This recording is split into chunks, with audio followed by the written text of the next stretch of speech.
பரலோகத்துக்கு போவோமா? இதுதான் இன்னைக்கு கேள்வி. ஏன்னா இன்னைக்கு நம்மளை சுற்றி நடக்கிற காரியங்களை எல்லாம் பார்க்கும் பொழுது போக மாட்டோம், கஷ்டம். பல நேரங்களில் நம்மளை சுற்றி நடக்கிற விஷயங்கள் நம்மளை கொண்டு போக விடாமல் தடுக்குது. உண்மையிலேயே நம்ம ஈஸியாக பழிய தூக்கி சூழ்நிலைகள் மேலே போட்டுடுறோம், அல்ல இடத்தின் மேலே போட்டுறோம். இந்த இடத்துலனால தான் இப்படி நடந்துச்சு, அந்த இடத்துக்கு மட்டும் நான் போகாமல் இருந்தால் இப்படி நடக்கவே நடக்காது. அவங்க இங்கே இருக்கிற வரைக்கும் நல்லா தாங்க இருந்தாங்க, படிக்கிறதுக்கு சென்னை போனால் கெட்டு போயிட்டான், படிக்க பெங்களூர் போனால் கெட்டு போயிட்டான், படிக்க அமெரிக்கா போனால் கெட்டு போயிட்டான். அமெரிக்கா கெடுத்துச்சா, பெங்களூர் கெடுத்துச்சா, சென்னை கெடுத்துச்சான்னு கேட்டிங்கன்னா சோதோம் லோத்துவை கெடுக்கவில்லை. கெடுக்காம லோத்து நீதிமானாய் வாழ்ந்தார்னு வசனம் சொல்லுது. அப்போ நம்மை சுற்றி இருக்கிற இடம் ஒரு நாளும் நம்மை கெடுக்காது. இடம் கெட்டது தான். இந்த பூமி என்னைக்கு நல்லா இருந்துச்சு உங்களுக்கு தெரிஞ்சு சொல்லுங்களேன்.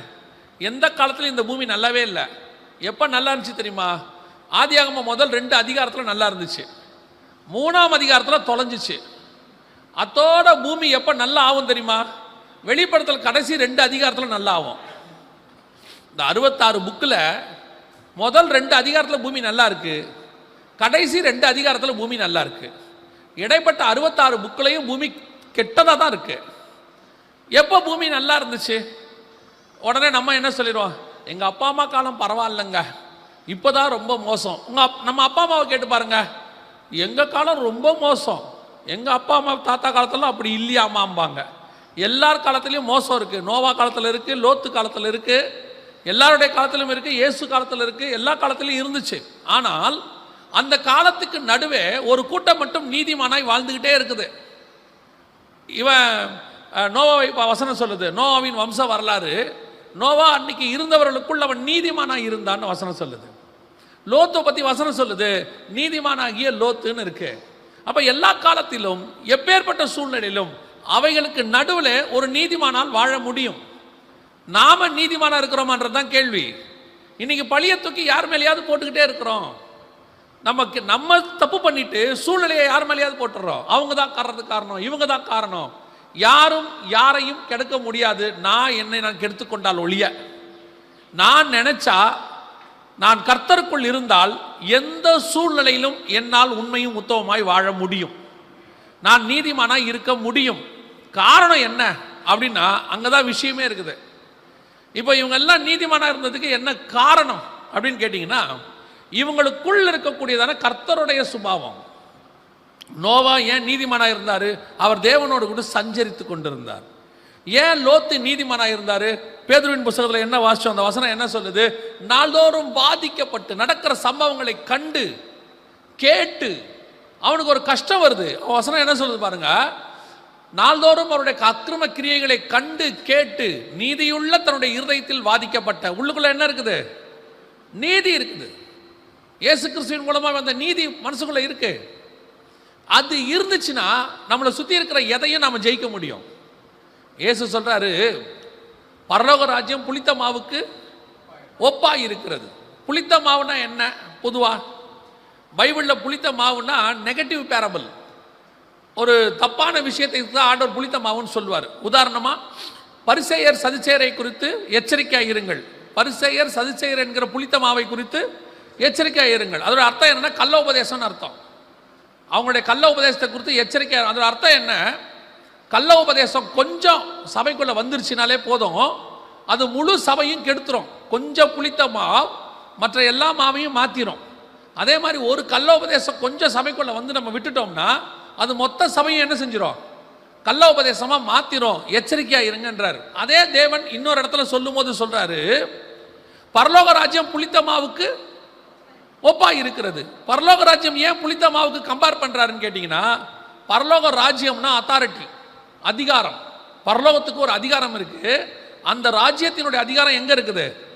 உனக்குள்ள இருக்கு.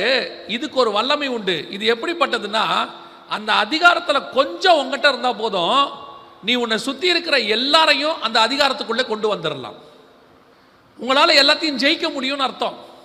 எப்படி புளித்த மாவு எல்லாத்தையும் மாவா மாத்துதோ, புளித்த மாவா மாத்துதோ கொஞ்சம் புளித்த மாவு, அதே மாதிரி உங்களுக்குள்ள இருக்கக்கூடியதான பரலோக ராஜ்யத்தினுடைய வல்லமை, பரலோக ராஜ்யத்தினுடைய அதிகாரம், கர்த்தர் கொடுத்திருக்கிறதான நீதி, கர்த்தர் கொடுத்திருக்கிற பரிசுத்தம், கர்த்தர் கொடுத்திருக்கிற வல்லமை அது உங்களை சுத்தி இருக்கிற அத்தனை பேரையும் மாற்றும். மாற்றக்கூடிய அதிகாரம் அதற்கு உண்டு. இப்போ முந்தியெல்லாம் சொல்லுவாங்க பாருங்க, ஒரு ஹாஸ்பிட்டல்லையோ அல்லது ஒரு ஸ்கூல்லையோ ரட்சிக்கப்பட்ட ஒருத்தர் போவாங்க, அவங்க போய் வேலைக்கு சேருவாங்க. அவங்க சேரும்போது பார்த்தீங்கன்னா அவங்க ஒருத்தர் தான் அங்கே இருப்பாங்க, ஆண்டவரை ஏற்றுக்கொண்டவங்க. அவங்க சொல்லுவாங்க, எங்கள் ஆஃபீஸில் எங்கள் ஹாஸ்பிட்டலில் யாருமே ரட்சிக்கப்பட்டவங்கள நான் மட்டும்தான் இருக்கிறேன்பாங்க. ஒரு 5 வருஷம் கழிச்சு பாருங்க, அந்த ஹாஸ்பிட்டலில் ஒரு ப்ரேயர் குரூப் இருக்கும், அந்த ஸ்கூலில் ஒரு ப்ரேயர் குரூப் இருக்கும். இந்த ஒரு ஆள் அந்த ஹாஸ்பிட்டலுக்குள்ள ஒரு பெரிய ப்ரேயர் குரூப்பையே உண்டாக்கிடும். அந்த ஒரு ஆள் அந்த ஆஃபீஸில் ஒரு ப்ரேயர் குரூப்பையே உண்டாக்கிடும்.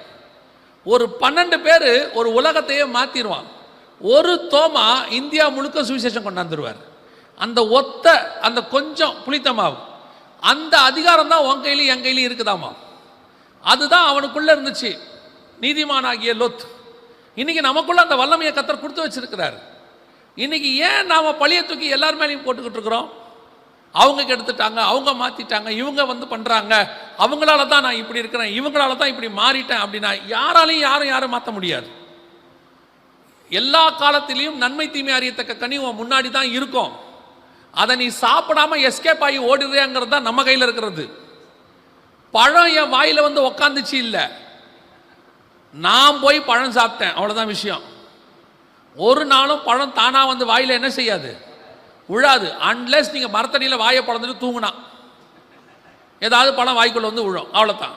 பல நேரங்களில் நம்ம படியை தூக்கி இப்படி தான் போடுறோம். அப்போ எனக்கு ஒரு வாதை வரணும், அந்த பாவத்தை பற்றினதான ஒரு உணர்வு வரணும். ஐயோ இது பாவமாக இருக்குதே, இது எனக்கு வேணான்னு சொல்ல தோணணும். அந்த தோன்றுதல் வந்துட்டாலே போதும், நீங்கள் அந்த பாவத்தில் ஜெயிக்கிறதுக்கான வழியை கர்த்தர் உனக்கு சொல்லி கொடுத்துருவார். பல நேரங்களில் உனக்கு அது தோணவே மாட்டேங்குது. பல நேரங்களில் தீனால் மாதிரி தேசத்தை சுற்றி பார்க்க தீனால் போனால் தீட்டுப்பட்டு போனால்னு இருக்குது. அந்த மாதிரி நான் பார்க்க போய் நான் விருப்பமாக போய் தான் கெட்டு போறேனே ஒழிய ஒரு நாளும் பாவம் என்னை பிசாசு வாயை தொறன்னு வாயில ஊத்தவே மாட்டான், என் முன்னாடி கொண்டு வச்சிருவான். அதான் ஒரு ஊழியக்காரர் அழகா சொல்வார், தலைக்கு மேல குருவி பறக்கிறத உன்னால தடுக்கவே முடியாது, ஆனா தலை மேல குருவி கூடு கட்டாம வேணா காப்பாத்திக்கலாம், அது நம்மளால முடியும். இன்னைக்கு பல நேரத்தில் அப்படிதான் இருக்கு. நான் சொல்றது, நாங்கள் ஸ்கூலுக்கு போன காலத்தில் 15 வயசுல 10லேருந்து 15 வயசு காலத்தில் சொல்றேன். அப்போல்லாம் மிஞ்சி போச்சுன்னா ஒரு சினிமா போஸ்டர் ரோட்டில் ஒட்டியிருப்பாங்க. இதுதான் அன்னைக்கு இருக்கிற பெரிய பாவம். அவ்வளோதான், டிவியே கிடையாது. டிவி பார்க்கணுன்னா யார் வீட்டுக்காவது போனால் தான் பார்க்க முடியும். அதுவும் வாரத்தில் 2 நாள் தான் போடுவாங்க, வெள்ளிக்கிழமை ஞாயிற்றுக்கிழமை சாயங்காலம் தான் போடுவாங்க. அதுக்கும் 50 காசு நாள் தான் கொடுக்கணும், இல்லைன்னா அதுவும் கிடைக்காது. மிஞ்சி போச்சுன்னா ரேடியோவில் பாட்டு கேட்பாங்க, பாட்டு தொடங்குற நேரம் ஸ்கூல் தொடங்கிடுவாங்க, அங்கே போயிடும், பாட்டும் கேட்க முடியாது. இவ்வளோதான் நமக்கு இருக்கிற மொத்த பாவமே, இவ்வளோதான் அன்னைக்கு. ஆனால் இன்னைக்கு அப்படி இல்லை. நம்ம பையனுக்கு எதெல்லாம் அன்னைக்கு நம்ம பாவம்னமோ அதெல்லாம் ரோட்டில் ஃப்ரீயாக போகுது, ரோட்டில் ஃப்ரீயாக இருக்கு. விளம்பரங்கிற பேரில், போர்டுங்கிற பேரில், ஃபோனுங்கிற பேரில் ஃப்ரீயாக இருக்குது. அன்னைக்கும் சரி இன்னைக்கும் சரி அதை நம்மளை தொடாமல் பாதுகாக்கிறது நம்ம கையில் தான் இருக்குது. அது எல்லா இடத்துலையும் பிசாசு வச்சிருவான் சுற்றி. அன்னைக்கு ஒரு இடத்துல வச்சா இன்னைக்கு நிறைய இடத்துல வச்சிருக்கிறான், அவ்வளோதான் விஷயம். ஆனால் இது தொடாமல் நீங்கள் எப்படி பார்த்துக்கிறீங்க? இப்போ தொடாமல் பார்த்துக்கிறதுக்கு என்ன செய்யணும்? ஒரே ஒரு சின்ன வேலை தான், சிம்பிள் வேலை, அதை செஞ்சுட்டா போதும். வாசிங்க ஆதியாகமத்தின் புஸ்தகம் 19ஆம் அதிகாரம். ஆதியாகமத்தின் புஸ்தகம் 19ஆம் அதிகாரம் 1வது வசனத்தை வாசிங்க. அந்த 2 தூதரும் சாயங்காலத்தில் சோதோமுக்கு வந்தார்கள். லோத்து சோதோமின் வாசலிலே உட்கார்ந்திருந்தான். இவ்வளவுதான் விஷயமே. லோத்து எங்க இருக்கிறாரு? லோத்து எங்க இருக்கிறாரு? சோதோமின் வாசலிலே உட்கார்ந்திருந்தார். இவ்வளவுதான் விஷயம். அவர் நீதிமான். அவன் நீதிமான்ங்கிறதுக்கு எது அடையாளம் தெரியுமா? தேசத்துக்குள்ள பாவம் இருக்கு, ரோட்ல பாவம் இருக்கு. வசனம் சொல்லுது, நான் ரோட்ல தங்குறேன்னு அந்த தூதன் சொல்றான். அதுக்கு லோத்து சொல்றாரு, நீ ரோட்ல தங்காத, ரோட்ல என்ன இருக்குது? பாவம் இருக்கு. அவன் சொன்ன மாதிரியே சாயங்காலத்தில் பார்த்தீங்கன்னா அந்த ஊர்ல இருக்கிற அத்தனை பேரும் தெருக்களிலே கூடி அப்படின்னு இருக்கும். அந்த வசனம் இருக்கு பாருங்க. 4வது வசனம், அவர்கள் படுக்கும் முன்னே சோதோம் பட்டணத்து மனிதராகிய வாலிபர் முதல் கிழவர் மட்டும் உள்ள ஜனங்கள் அனைவரும் 4 திசையிலிருந்து வந்து வீட்டை சூழ்ந்து கொண்டு. எல்லாம் ரோட்டுக்கு வந்துட்டான் பாருங்க, மொத்தம் பேர். அப்போ பாவம் ரோட்டில் இருக்கு. லோத்து எங்க இருக்கிறார்னா அந்த ஊரை விட்டு வெளியே உட்கார்ந்துருக்கிறார். அதை விட்டு கொஞ்சம் தன்னை பிரித்து கொண்டார். அதை விட்டு கொஞ்சம் டிஸ்டன்ஸ், அதை விட்டு கொஞ்சம் தன்னை செப்பரேட் பண்ணிக்கிட்டார். அவ்வளோதான். பெரிய காரியம் ஒன்றும் செய்யல. ரோட்டில் பாவம் இருக்கு, நான் வாசலுக்கு போயிட்டேன், அவ்வளோதான். எனக்கும் ரோட்டுக்கு நடுவில் ஒரு கேப். பாவத்தை என்னால் மாற்ற முடியாது, ஆனால் பாவத்தை விட்டு என்னை தூரப்படுத்தி கொள்ள முடியும். இவ்வளோதான் விஷயமே. இன்னைக்கு நாம என்ன நினைக்கிறோன்னா, அதுக்கு நடுவில் உட்காந்துக்கிட்டு அதை ஜெயிக்கணும்னு நினைக்கிறோம். அதுக்கு நடுவில் உட்காந்துக்கிட்டு அதை நான் ஜெயிக்கணும். சிலருக்கு சினிமா பாட்டு கேட்டால் பிரச்சனை.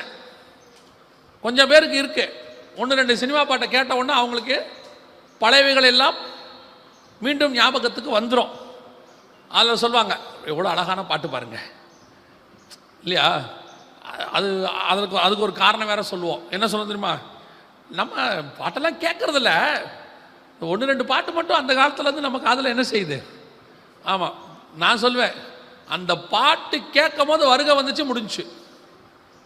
ஏன்னா பாட்டு இந்த காதில் கேட்கும், எக்காலம் இந்த காதில் கேட்காது. இதில் வேற நம்ம ஹெட்ஃபோன் வேற போட்டு கேட்குறோமா, சுத்தம்.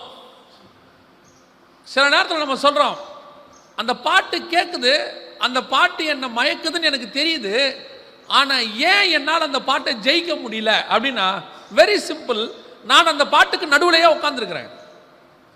வசனம் தெளிவாக சொல்லுது, துன்மார்க்கருடைய ஆலோசனையில் நடவாமலும் பாவிலுடைய வழியில் நில்லாமலும் பரியாசக்காரர் உட்காரும் இடத்தில்.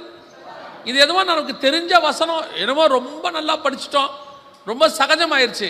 இந்த 3 காரியத்தை லைஃபுக்கு ஃபாலோ பண்ணீங்கனாலே நீங்கள் பாவத்துக்குள்ளே போக மாட்டீங்க. 3 காரியத்தை லைஃபுக்கு ஃபாலோ பண்ணீங்கன்னா பாவத்துக்குள்ளேயே நீங்கள் போகிறதுக்கு வாய்ப்பே இல்லை. இன்னைக்கு அதான் நடக்குது. ரொம்ப சில வசனம்லாம் ரொம்ப சகஜமாகி நம்ம விட்டுட்டோம் பாருங்களேன். என்ன ஆகுது, எங்க பாவம் இருக்குதோ நடுவில் போய் உட்காந்துப்பான். நம்மால் எல்லாரும் அரட்டை அடிக்கிற இடத்துல போய் உட்காந்துப்பான், ஆனால் இவன் அரட்டை அடிக்க மாட்டான். அதில் இவனுக்கு ஒரு பெருமை வேற, எல்லாரும் அரட்டை அடித்தாங்க, நான் மாத்திரம் அங்கே அடிக்கலை.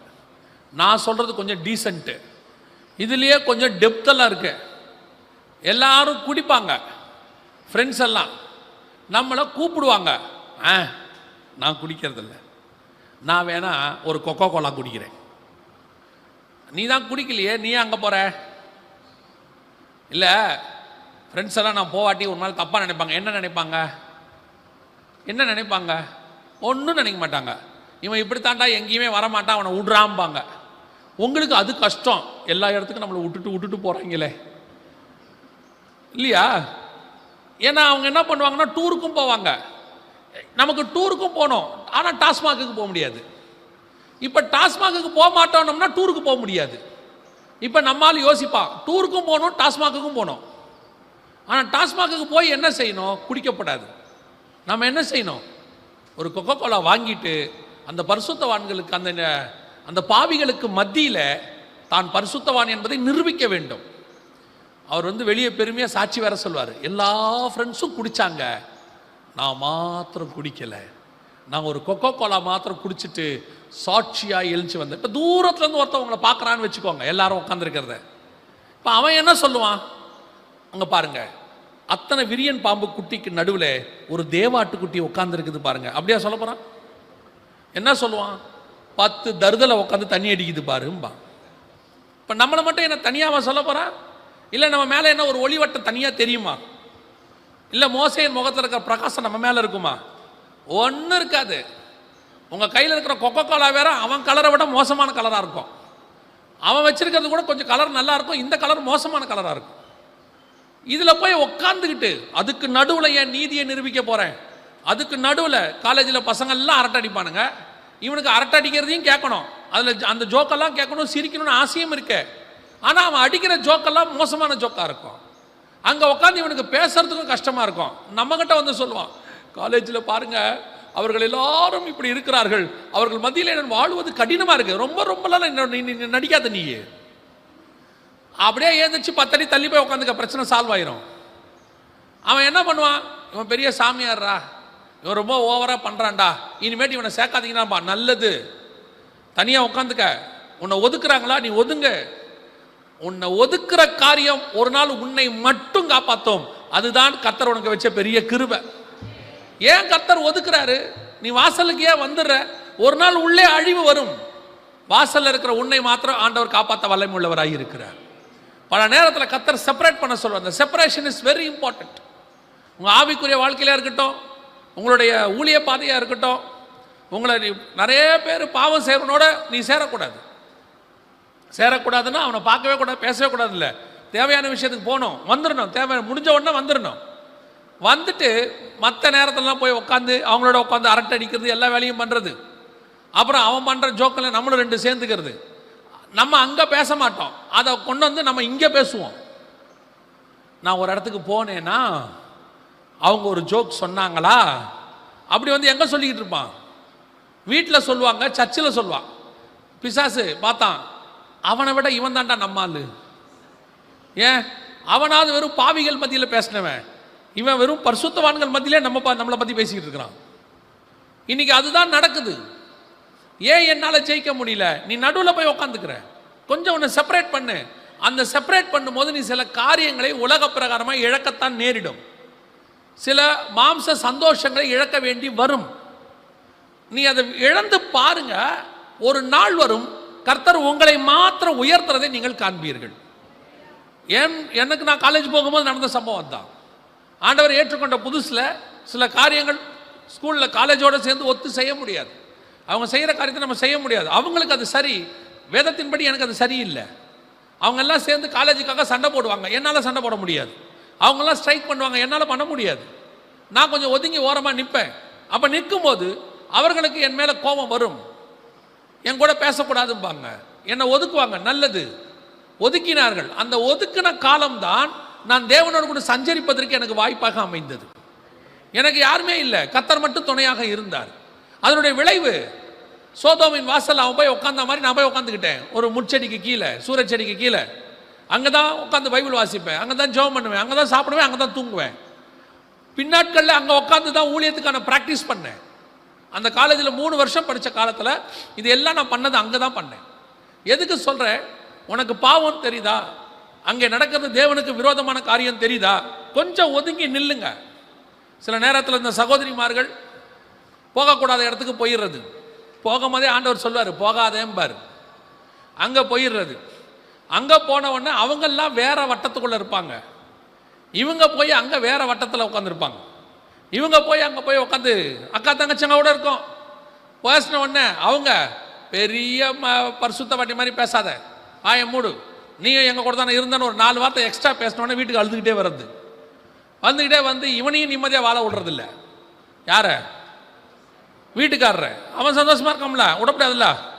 வந்துட்டு என்ன நடந்துச்சு தெரியுமா, என்னை எப்படி நடத்துனாங்க தெரியுமா, இதுக்கு தான் நான் அங்கெல்லாம் போகிறதில்ல. அப்புறம் யார் போக சொன்னா? கையை பிடிச்சி யாராவது லோத்து கொண்டு போய் பட்டணத்துக்கு வெளியே விட்ட மாதிரி கொண்டு போய் விட்டாங்களா அவங்கள? நீங்களா போகிறது, அப்புறம் நீங்களா அனுபவிக்கிறது, அப்புறம் நீங்களா அழுவுறது, அப்புறம் ஆண்டவர்கிட்ட வந்து ஏன் ஆண்டவரே எனக்கு இதெல்லாம் நடக்குது. நம்ம ஆண்டவர் பரவாயில்ல பதில் சொல்லாமல் இருக்கிறார். இப்போ நானெல்லாம் இருந்தேன் உடனே கேள்வி கேட்டுறேன், உன்னை யார் போக சொன்ன? நான் சொன்னேன், நான் உன்னை வெட்டியாக கிளம்பி பஸ்ஸை பிடிச்சி போய் செலவு பண்ணி போயிட்டு அங்கேருந்து அழுதுகிட்டே வர்றது. நான் அதில் வேற வந்து சர்ச்சில் சாட்சி சொல்கிறது, நான் என்னுடைய சகோதரிகளாலே நான் அதிகமாய் பாதிக்கப்பட்டேன். திடீர்னு ஆவியானவர் கேட்கணும், நீ எப்போ போன, உன்னை யார் போக சொன்னான்னு கேட்கணும். பல நேரங்களில் நமக்கு நாம் தான் இதற்கு காரணமாக இருக்கிறோம். கர்த்தர் சில இடங்களுக்கு போக வேண்டாம் என்று உணர்த்த போது நீங்கள் போகாமல் இருங்கள். ஒரு சின்ன கேப் தான், அந்த தெருவுக்கும் வாசலுக்கும் உள்ள கேப். அவன் போய் சோதோமின் வாசலிலே உட்கார்ந்து கொண்டான். அந்த வாசலில் உட்கார்ந்துக்கிட்டீங்கன்னா போதும், உள்ளே நடக்கிற எதுவும் உங்களை பாதிக்காதபடி கர்த்தர் பாதுகாத்துக் கொள்வார். இன்றைக்கி நிறைய பேர் பண்ணுற தப்பு இங்கே தான் இருக்குது. எல்லா காலத்திலும் லோத்துவின் நாட்களைப் போல காலங்கள் இருக்கும்.